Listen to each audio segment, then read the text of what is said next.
গ্রামের সরকারি অফিসে আনন্দ চাকরি করত।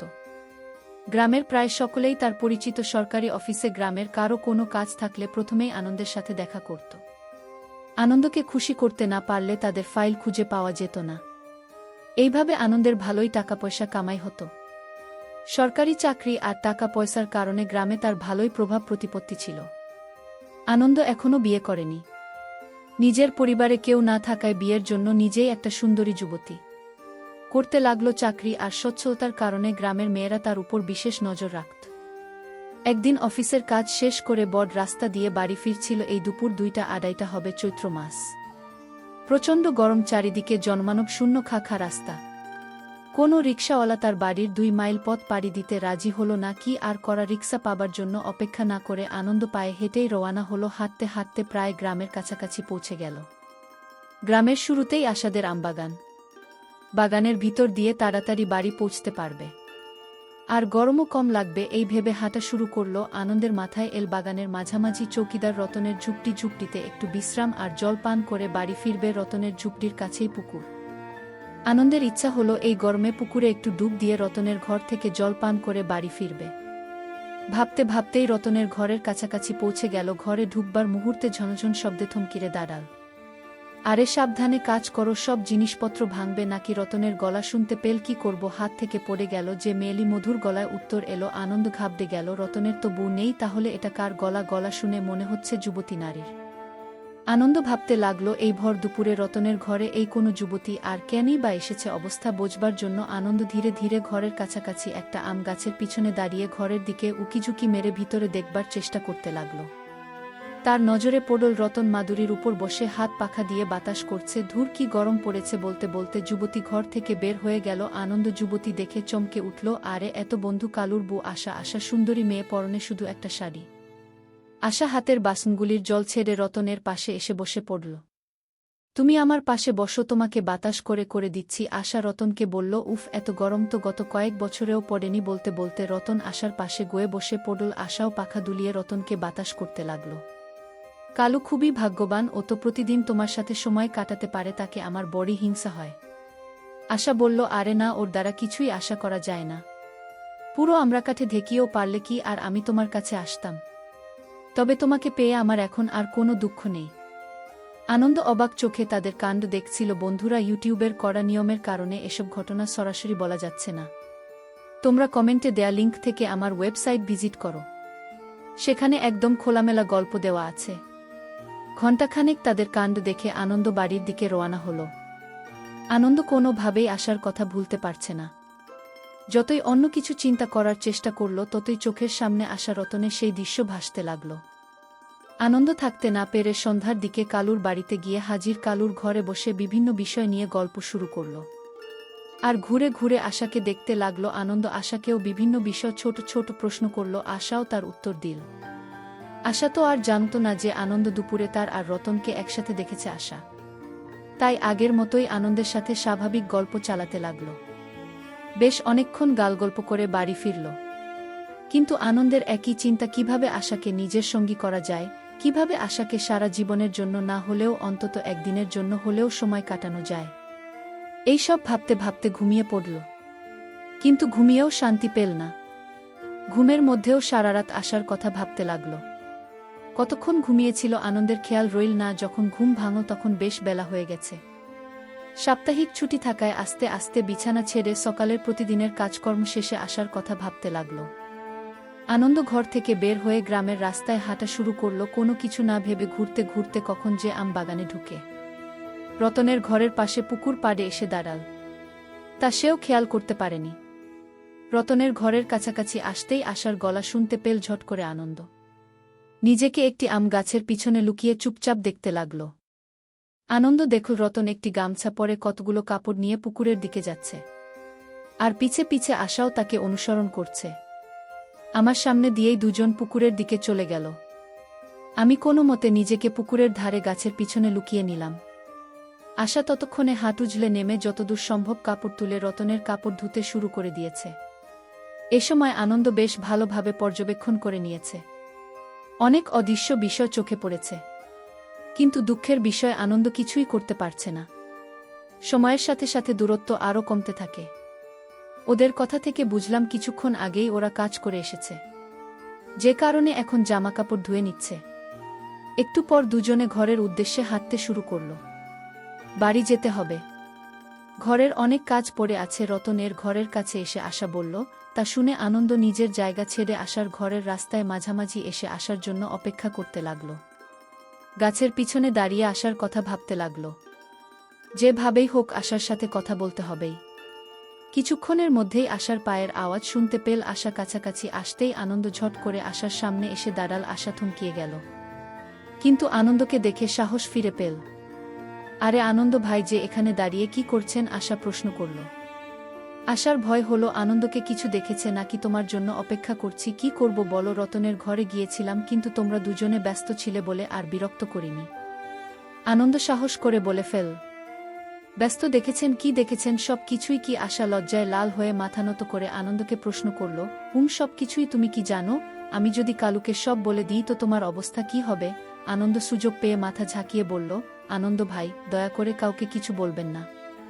আপনি যা চাইবেন তাই দেব, কিন্তু কাউকে কিছু বলবেন না, দয়া করুন। আশা চুপ থেকে বলল। তুমি আমাকে আর কি বা দিতে পারো? আনন্দ বলল। আনন্দদা, আপনি যা বলবেন তাই করব। কোনো কিছু না ভেবে আশা অনুনয় করল। আমার সঙ্গে এসো আজ, আর কাল তোমাদের কাজ দেখে আমারও কাজ করতে মনে চাচ্ছে। তোমার সাথে কাজ করে আমার খুব ভাল লাগবে। আনন্দ সুবর্ণ সুযোগ দেখে আশার হাত ধরে। এটা কিভাবে সম্ভব? আমি না আপনার বন্ধুর বউ, আপনি আমার দাদার মতো। আমি আপনার সাথে এই সব কিভাবে করব? আশা বাধা দেওয়ার চেষ্টা করে বলল। তুমি কিন্তু কথার খেলাপ করছো। আমি কিন্তু এক্ষুনি গিয়ে কালোকে সব বলে দেব। আনন্দ ধমকের সুরে বলল। এই শুনে আশা চিন্তা করতে লাগল। আনন্দের কাছে থাকলে আনন্দ কালুকে জানাবে না, কিন্তু রতনের সঙ্গে সময় কাটানোর ওই সব কথা জানতে পারলে আলু ঘাট ধরে তাকে ঘর থেকে বের করে দেবে। এই ভেবে আনন্দকে বলল, ঠিক আছে, যা করবার তাড়াতাড়ি করুন, কিন্তু এটা শুধু আজকের জন্য, আর কোনো দিন নয়। এই শুনে আনন্দ আশার হাত ধরে বাগানের গভীরে একটু ফাঁকা জায়গায় নিয়ে গেল আর একটা গামছা পেতে নিল। এরপর অনেক অজানা বিষয় হতে শুরু করল। ইউটিউবের কড়া নিয়মের কারণে এসব ঘটনা সরাসরি বলা যাচ্ছে না। তোমরা কমেন্টে দেওয়া লিঙ্ক থেকে আমার ওয়েবসাইট ভিজিট করো, সেখানে একদম খোলামেলা গল্প দেওয়া আছে। বেশ কিছুক্ষণ পর আনন্দ বলল, তোমার যখনই এর প্রয়োজন হবে আমাকে ডাকবে, আমি তোমার খেদমতে তৈরি থাকব। ওই দিন সন্ধ্যায় আর থাকতে না পেরে আশাকে দেখবার জন্য আনন্দ তার বন্ধু কালোর ঘরে গিয়ে উপস্থিত হল। উঠানে বসে আনন্দ আর কালো আবোলতাবোল গল্প করতে লাগল। আশাও আনন্দকে দেখে খুশি হল, বসতে বলে নিজের কাজে ব্যস্ত হয়ে পড়ল। কালুর অজান্তে দুজন দুজনকে দেখতে লাগল, আর দুপুরের অভিজ্ঞতা মনে করে মৃদু মৃদু হাসতে লাগল। সন্ধ্যা আরও গড়িয়ে রাত হলে কালুর কাছ থেকে বিদায় নিয়ে নিজের ঘরের উদ্দেশ্যে রওনা হল আনন্দ। কালোর বাড়ির মোড় ঘুরতেই দেখল আশা তার জন্য অপেক্ষা করছে। আনন্দ উৎসাহিত হয়ে এগিয়ে গেল। আনন্দ, রাত 10টার দিকে আমাদের বাড়ি এসো, পিছনের দরজা খোলা থাকবে, আমি তোমার জন্য অপেক্ষা করব। আশা খুবই আস্তে আস্তে কথাগুলো বলে তাড়াতাড়ি নিজের বাড়ির দিকে চলে গেল। আনন্দ আশার সাহস দেখে একটু অবাক হল।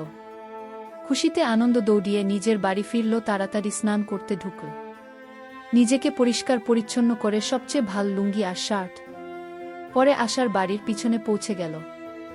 এখন শুধু 10টা বাজার অপেক্ষা। দরজায় ধাক্কা দিয়ে দেখল দরজা খোলা রয়েছে এবং ঘরের ভেতরে আলো জ্বলছে, কিন্তু কারও আওয়াজ পাওয়া যাচ্ছে না। ভয়ে ভয়ে ঘরের দরজা ভেজিয়ে ঘরের বাইরে আসার জন্য অপেক্ষা করতে লাগল। প্রতিটি মুহূর্ত আনন্দের মনে হতে লাগল কয়েক যুগ। আনন্দ, কই তুমি? ভিতরে আসো। আশার চাপা গলা শোনা গেল। আশা বাইরে এসে আনন্দের হাত ধরে ভিতরে আসতে বলল, আর দরজা বন্ধ করে আরেকটি ঘরে নিয়ে গেল। ঘরে মাদুরের উপর অত্যন্ত যত্নের সঙ্গে পরিষ্কার চাদর আর বালিশ বিছানো। আনন্দ নিচু স্বরে বন্ধু কালোর কথা জিজ্ঞেস করল। ও তো তাড়াতাড়ি শুয়ে পড়ে, আর একবার ঘুমালে ভূমিকম্প তাকে জাগাতে পারবে না, কিন্তু আমাদের সাবধানে থাকতে হবে। আশার উত্তর দিল, দুপুরে আম বাগানে যা করেছি তা তাড়াহুড়াই করেছি, যদিও খুবই মজা পেয়েছি। এখন আবার সেই কাজ করতে চাই। দুজনের সারা রাত ধরে ধীরে ধীরে কাজ করে ফেলব। কি পারবে না? আনন্দকে বলল। হ্যাঁ, অবশ্যই পারব। আনন্দ মাথা নাড়িয়া বলল। সেদিন রাতে অনেক কাজ হয়েছে। কাজ করতে করতে আনন্দ দেখল প্রায় ভোর হয়ে আসছে। কোনো মতে নিজেকে গুছিয়ে কালুর ঘর থেকে বেরিয়ে নিজের ঘরের দিকে যেতে লাগল। আনন্দের যখনই কালুর সঙ্গে দেখা হতো তখনই নিজেকে অপরাধী মনে করত। কারণ সে তার বন্ধুর সাথে বিশ্বাসঘাতকতা করছে কিনা এসব ভাবতে থাকে। কিন্তু আশার সঙ্গে কাটানো সুন্দর সময়ের মজা অপরাধবোধ থেকে বেশি ছিল। এক রাত্রিতে আশার আনন্দ কাজ করে বিশ্রাম করছে। আশা একটু পর ফ্রেশ হতে বাইরে বেরিয়ে গেল। কিছুক্ষণ পর আশা ফেরত এসে আনন্দের পাশে বসে পড়ল। আনন্দ হঠাৎ দেখল কালু ঘরের মধ্যে প্রবেশ করছে, কোনো দিকে না তাকিয়ে সোজা আশার পাশে বসে কাজ করতে শুরু করল। আনন্দ এতই মশগুল ছিল যে হারিকেনের অল্প আলো বুঝতে পারছিল না কার সাথে কাজ করছে, আনন্দ নাকি তার স্বামী কালু। আনন্দের মাথায় কিছুই ঢুকছিল না।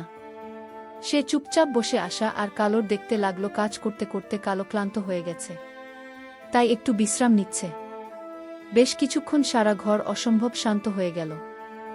আনন্দ বড়ই নাজুক পরিস্থিতির মধ্যে পড়েছে। আশার পাশ থেকে উঠতেও পারছে না, আবার চুপ করেও বসেও থাকতে পারছে না। কিছুক্ষণ পর আশা আবার একটা গামছা নিয়ে বাইরে গেল। ফ্রেশ হতে ফিরে এসে বলল, আনন্দ ভয় পেও না, এত চিন্তার কোনো কারণ নেই। আমার স্বামী সব কিছুই জানে। তৃতীয় দিনের কাজের সব কিছু দেখেছে। তারপর আমি নিজেই কালুকে সব বলে দিয়েছি। সে তো আমার পছন্দের কথা জানে, কিন্তু তার পক্ষে আমার পূরণ করার ক্ষমতা নেই, তাই সে আমাকে আমার সব পূরণের অনুমতি দিয়েছে। কালো জানিয়েছে তোমার আর আমার একসাথে কাজ করতে তার কোনো আপত্তি নেই, কিন্তু এ কথা গ্রামের লোক যেন না জানতে পারে এসব কথা। আনন্দ শুনে বড়ই তাজ্জব হয়ে গেল। কি বলবে না বলবে ভেবে উঠতে পারছিল না। কিছুক্ষণ পর কালু আর আশা তাদের কাহিনী শোনাতে লাগল। প্রথমে আশা বলল, আমার বিয়ে হয়েছে 10 বছর আগে। তখন বয়স ছিল 20। প্রথম আমাদের জীবন ঠিকমতো চলছিল। কালু তখন সকাল দুপুর রাতে আমাকে খুব ভালোবাসত, আমিও খুশি ছিলাম। কিন্তু কয়েক বছরের মধ্যেই কালো দুর্বল হয়ে পড়ে, কাজ করার সক্ষমতা হ্রাস হয়ে যায়। বন্ধুরা, তোমরা বুঝতে পেরেছ আমি কোনো কাজের কথা বলছি। যাই হোক, কালো কাজ করতে না পারায় আমার নিজেকে সব কিছু করতে হতো। এভাবে আর কতদিন একা একা কাজ করা যায়। একদিন যুবক রতনকে আম বাগানে চাকরি দিল। প্রথম রতনের কাজ করার ইচ্ছা ছিল না, কিন্তু একা একা মুশকিল হওয়ায় রতনকে দিয়েই কাজ করানোর মনস্থ করলাম। ধীরে ধীরে রতনের সাথে কাজ করতে ভালো লাগতে শুরু করে। এ কারণে আমার কোনো অপরাধবোধ ছিল না। তাছাড়া আমি আমার মাকে অন্য লোকের সাথে কাজ করতে দেখেছি। আমি আর আমার ছোট বোন রেখা যখন ছোট ছিলাম তখনই আমার মা আর অন্য লোকের সম্পর্কের কথা জানতাম। আমাদের বাড়িতে ছোট কাকা থাকত। আমরা 2 বোন প্রতিদিন দেখতাম দুপুরে বাবা খেতে কাজ করতে বেরিয়ে গেলেই ছোট কাকা মায়ের ঘরে যেত। একটু বড় হয়ে যখন আমাদের বোঝবার বয়স হলো তখন উৎসুকের কারণে ঘরে উকি দিয়ে দেখতাম ভেতরে কি হয়। কিন্তু যা দেখতাম তা দেখার পর আমি একটু অস্বস্তিতে পড়ে গেলাম। সেদিনের পর থেকে আমার মনের মধ্যে অদ্ভুত পরিবর্তন হতে শুরু করে। আমার আর কালুর বিয়ের বছরখানেক পর কালু যখন আর কাজ করতে পারে না তখন আমি আমার মায়ের কথা কালুকে বলে দিলাম।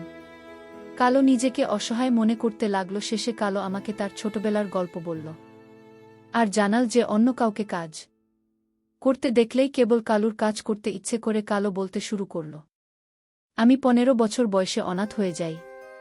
কাকা এসে আমাকে তার বাড়িতে নিয়ে থাকবার ব্যবস্থা করে দিল। কাকার আমার চেয়ে পাশের গ্রামে বাবার জমির প্রতি আকর্ষণ ছিল বেশি। বেশ কয়েক বছর কাকার বিয়ে হয়েছে, কিন্তু তাদের কোনো সন্তান ছিল না। কাকি ছিল নরম স্বভাবের এবং আমাকে বড়ই ভালোবাসত এবং আমার সবকিছু দেখে রাখত। কাকার একটি মাত্র ঘর, ঘরের এক রুমে আমি শুতাম। গরমকাল, কাকা ঘরের বাইরে বারান্দায় ঘুমাতো। একদিন প্রচণ্ড গরমের কারণে ঘুম আসছিল না, তাই চুপচাপ শুয়েছিলাম। হঠাৎ দেখলাম কাকা ঘরের ভেতরে আসছে, উৎসুক নয়নে আমার দিকে তাকাচ্ছে। আমি ঘুমিয়েছি ভেবে কাকির কাছে গিয়ে কাকিকে জাগিয়ে দিল। ঘরের মধ্যে খুব অল্প আলোতে হারিকেন জ্বলছিল, কিন্তু এই আলোতে সবকিছু পরিষ্কার দেখতে পাচ্ছিলাম। অনেক না বলা গল্প জমে উঠেছে। 5 মিনিট পর কালা ঘর থেকে বেরিয়ে গেল। এদিকে কাকি মনে মনে কি যেন বিটবিট করতে লাগলো। মনে হলো কাকি একটু রেগে গেছে। পরের দিন কাকি খুবই স্বাভাবিক ব্যবহার করতে লাগলো, যেন গত রাত্রিতে কিছুই হয়নি। এইভাবে বেশ কিছুদিন কাকা কাকির কথা ভাবতে থাকলাম। একদিন কি জরুরি কাজে কাকা গঞ্জে গেলে কাকি আমাকে ডাকল, তুমি প্রতিদিন আমাদের কাজ দেখে হাসাহাসি করো, ভাবছি তোমার কাকাকে এই কথা বলে দেব। কাকি দয়া করো, এরকম আর হবে না। কাকা জানতে পারলে আমাকে আচ্ছা বোতল বকা দিয়ে ঘর থেকে বের করে দেবে। আমার থাকবার কোনো জায়গা নেই, কোথায় যাব? কাকি দয়া করে বলল, না, তুমি যা বলবে তাই করবে, কিন্তু কাকাকে কিছু বলবে না। আমি ভয় পেয়ে বিভিন্নভাবে কাকিকে অনুরোধ করতে লাগলাম। কাকির মন একটু নরম হলো, বেশ কিছুক্ষণ ভেবে বলল, তোমার কাকা ভালো কাজে একদম ফাঁকিবাজ, তার কাজে আমার সমস্যা হয়, তাই তোমার কাকার পরিবর্তে তুমি কাজ করবে। কি বুঝতে পেরেছ? বুঝেছি, কিন্তু আমি তো কিছু জানি না। মাথা নেড়ে আসতে বললাম, তোমার জানতে হবে না, আমি আজ থেকে তোমাকে সব কিছু শিখিয়ে দেব বলে কাকি আমার হাত ধরে তার ঘরে নিয়ে মাদুর বিছিয়ে তোষক পেতে নিতে বলল। আমি একটু অস্বস্তিতে পড়ে গেলাম। কোনো উপায় না পেয়ে আমি কাকির কথা মতো সব কাজ করতাম। কাকি বেশ খুশি হতো। এইভাবে ভালোই দিন কাটছিল। একদিন কাজ করার কাকার কাছে ধরা পড়ে গেলাম। কাকা কোনো কথা না শুনে বকাঝকা দিয়ে ঘর থেকে বের করে দিল। কাকিকেও যথেষ্ট বকাঝকা করল, কিন্তু লোক লজ্জার ভয় এবং কাকির নামে বাপের বাড়ি থেকে অনেক জমি জমা থাকায় ঘর থেকে বের করল না কাকিকে। কাকি কাকার আড়ালে আমাকে কিছু টাকা পয়সা দিয়ে নিজের জমিতে চাষবাস করতে বলে, আর সুন্দর দেখে এক যুবতীকে বিয়ে করে সংসার করতে উপদেশ দিয়ে পাঠিয়ে দেয়। নিজের ভাঙা বাড়িতে ফেরত এসে পৈতৃক জমিতে চাষবাস করে বাড়ি ঠিক করলাম। এর কিছুদিন পর আশার সঙ্গে বিয়ে হলো। আশা কাজ করতে ভীষণ দক্ষ বলে আশার সঙ্গে পাল্লা দিতে পারতাম না। ছোট বয়স থেকে কাজ করেছি বলে এখন আর ভালোভাবে করতে পারি না, যে কারণে আশা অন্য লোকদের দিয়ে কাজ করায়। কালী বলল, দেখ বন্ধু, তুমি রোজ রাত্রে আমার বাড়িতে আসো, গভীর রাতে চলে যাও। গ্রামের যে কেউ দেখে ফেলতে পারে, আর দেখলে তা আমাদের জন্য ভালো হবে না। আনন্দ একটু অস্বস্তিতে পড়ে গেল। দেখ, তোমার জন্য আমরা একটা উপায় বের করেছি। তুমি চাইলে সারাদিন আমাদের ঘরে থাকলেও কেউ কিছু বলতে পারবে না।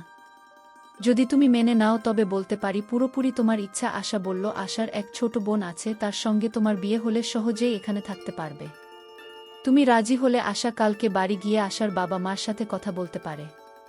কালু বলল, এ তো খুব আনন্দের কথা, কিন্তু আশার বোন কি এতে রাজি হবে? আনন্দ কালুকে প্রশ্ন করল, চিন্তা করো না, ছোটকে রাজি করাবার দায়িত্ব আমার। সে আমার কথা শুনবেই। তুমি তো আমাদের পরিবারের কথা শুনেছ, আমি যখন আমাদের কথা বলব সে নিশ্চয়ই মেনে নেবে। আশা উত্তর দিল। আরও বলল, আমি ছোট বোনকে কয়েকদিনের জন্য এখানে নিয়ে আসব। আমার বিশ্বাস তোমাকে দেখলে সে তোমার সাথে বিয়েতে রাজি হবে। এরপর আশা আর তার ছোট বোনের সাথে আনন্দে বিয়ে দেয়। এই সুবাদে আনন্দ এখানে থাকতে পারে। আর রাত হলেই চারজন গল্পে মেয়ে ওঠে। বন্ধুরা, তোমরা নিশ্চয়ই বুঝতে পেরেছ কোনো গল্পের কথা বলছি। বন্ধুরা, ইউটিউবে গল্পগুলো শুনে মজা না পেলে আমার ওয়েবসাইটে দেওয়া গল্পগুলো শুনতে পারো। সেখানে প্রতিদিন খোলামেলা গল্প আপলোড করা হয়। কমেন্টে ওয়েবসাইটে লিংক দেওয়া আছে।